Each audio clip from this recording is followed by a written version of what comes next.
Kama kawaida, Said Komba mwenyewe nipo ndani ya Chanika Zingiziwa mjini center. Ukisikia town hapa yani nawaletea nyumba hiyo kama unavyoiona ya kisasa kabisa. Vyumba vitatu, sitting room, jiko, master public, yani na kila kitu yani iko full.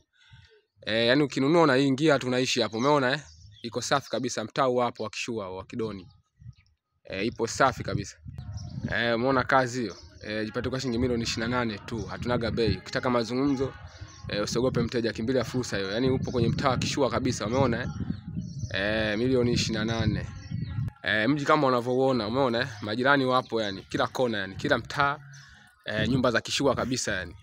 Jipate kwa shilingi milioni 28 tu, milioni 28. Ukihitaji mazungumzo kimbilia fursa hiyo. Kwa masauni 07 15 57 1690 au 0747 52 37 11. Hizo namba zote zipo WhatsApp. Wote mnakaribishwa jamani. Kama tunavyowaambia siku zote hatunaga bei, Said Komba hanaga bei. Tupo ndani ya Chanika Zingiziwa mjini kabisa, kimbilia fursa hiyo. Wote mnakaribishwa. Tunapatikana Chanika Msumbiji.